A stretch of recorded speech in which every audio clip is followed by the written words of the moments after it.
एक राजा था जिसका नाम रामधन था। उसके जीवन में सभी सुख थे। राजा का कामकाज भी ऐशो आराम से चल रहा था। राजा के नैतिक गुणों के कारण प्रजा भी बहुत प्रसन्न थी और जिस राज्य में प्रजा खुश रहती है वहाँ की आर्थिक व्यवस्था भी दुरुस्त होती है। जिस प्रकार हर क्षेत्र में राज्य का प्रवाह अच्छा होता है। एक राजा दुखी था क्योंकि उसकी कोई संतान नहीं थी। यह गम राजा को अंदर ही अंदर सताता रहता था। प्रजा को भी इस बात का बहुत दुख था। वर्षों के बाद राजा की यह मुराद पूरी हुई और उसे एक पुत्र की प्राप्ति हुई। पूरे नगर में कई दिनों तक जश्न मनाया गया। नागरिकों को राजा महल में दावत दी गई। राजा की इस खुशी से प्रजा भी झूम रही थी। समय बीतता जा रहा था। राजकुमार का नाम नंदन सिंह रख दिया गया।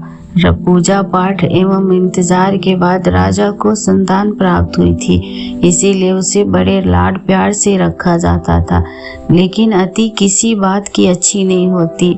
अधिक लाड ने नंदन सिंह को बहुत बिगाड़ दिया था। बचपन में तो नंदन की सभी बातें दिल को लुभाती थी, पर बड़े होते होते यही बातें बदतमीजी लगने लगती थी। नंदन बहुत ज्यादा जिद्दी हो गया था। उसके मन में अहंकार आ गया था। वो चाहता था कि प्रजा सदैव उसकी जय जयकार करे, उसकी प्रशंसा करे। उसकी बात न सुनने पर वो कोहला मचा देता था। दरबारी राजा को सांत्वना देते हैं और कहते हैं कि आप हिम्मत रखें वरना प्रजा निसहाय हो जाएगी। मंत्री ने सुझाव दिया कि राजकुमार को एक उचित मार्गदर्शन एवं सामान्य जीवन के अनुभव की जरूरत है। आप उन्हें राधा गुप्त के आश्रम भेज दीजिए। सुना है वहां से जानवर भी इंसान बनकर निकलता है। यह बात राजा को पसंद आई और उसने नंदन को गुरुजी के आश्रम भेजा। अगले दिन राजा अपने पुत्र के साथ गुरुजी के आश्रम पहुंचे। राजा ने गुरु राधा गुप्त के साथ अकेले में बात की और नंद के विषय में सारी बातें कही। गुरुजी ने राजा को आश्वासन किया कि वे जब अपने पुत्र से मिलेंगे तब उन्हें गर्व महसूस होगा। गुरुजी के ऐसे शब्द सुनकर राजा को शांति महसूस हुई और वो सहसा अपने पुत्र को आश्रम में छोड़कर राजमहल लौट आए। अगले दिन सुबह गुरु के खास चेले द्वारा नंदन को भिक्षा मांग कर खाने को कहा गया, जिसे सुनकर नंदन ने साफ इनकार कर दिया। चेले ने उसे कह दिया कि अगर पेट भरना है तो भिक्षा मांगनी होगी और भिक्षा का समय शाम तक ही, अन्यथा भूखा रहना पड़ेगा। नंदन ने अपनी अकड़ में चेले की बात नहीं मानी और शाम होते होते उसे भूख लगने लगी, लेकिन उसे खाने को नहीं मिला। दूसरे दिन उसने भिक्षा मांगना शुरू किया। शुरुआत में उसके बोल के कारण उसे कोई भिक्षा नहीं देता, लेकिन गुरुकुल में सभी के साथ बैठने पर उसे आधा पेट भोजन मिल जाता था। धीरे धीरे उसे मीठे बोल का महत्व समझ आने लगा और करीब 1 महीने बाद नंदन को पेट भर भोजन मिला, जिसके बाद उसके व्यवहार में बहुत से परिवर्तन आए। गुरुकुल के सभी नियमों ने राजकुमार में बहुत से परिवर्तन किए, जिसे राधा गुप्त जी भी समझ रहे थे। एक दिन राधा गुप्त जी ने नंदन को अपने साथ सुबह सवेरे सैर पर चलने को कहा। दोनों सैर पर निकल गए।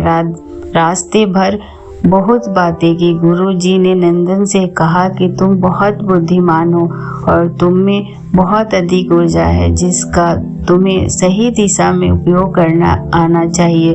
दोनों चलते चलते एक सुंदर बाग में पहुंच गए, जहां बहुत सुंदर सुंदर फूल थे, जिनसे बाग महक रहा था। गुरु जी ने नंदन को बाग से फूल पूजा के लिए गुलाब के फूल तोड़ने को कहा। नंदन झट से सुंदर सुंदर गुलाब तोड़ लाया और अपने गुरु के सामने रख दिए। अब गुरु जी ने उसे नीम के पत्ते तोड़ने के लिए कहा। नंदन वो भी ले आया। अब गुरु जी ने उसे गुलाब सूंघने के लिए दिया और कहा, बताओ कैसा लगता है। नंदन ने गुलाब सूंघा और गुलाब की बहुत तारीफ की।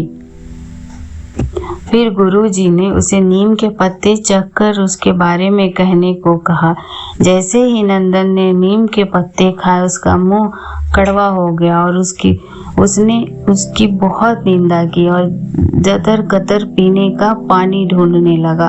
नंदन की यह दशा देख गुरु जी भी मुस्कुरा रहे थे।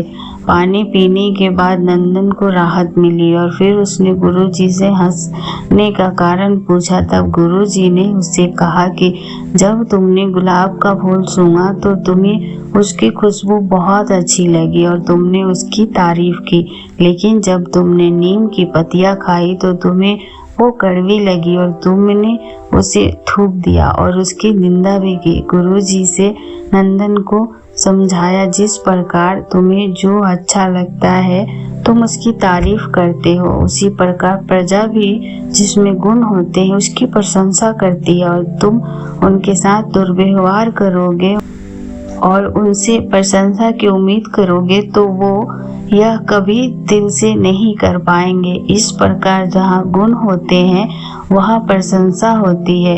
नंदन को सभी बातें विस्तार से समझ आ जाती है और वो अपने महल लौट जाता है। नंदन में बहुत परिवर्तन आता है और वो बाद में एक सफल राजा बनता है। गुरु की सीख ने नंदन का जीवन ही बदल दिया। वो एक क्रूर राजकुमार से एक न्यायप्रिय दयालु राजा बन गया। इस कहानी से हमें यही शिक्षा मिलती है कि हमें गुण होंगे तो लोग हमें हमेशा पसंद करेंगे, लेकिन अगर हम अवगुणी हैं तो हमें प्रशंसा कभी नहीं मिल सकती।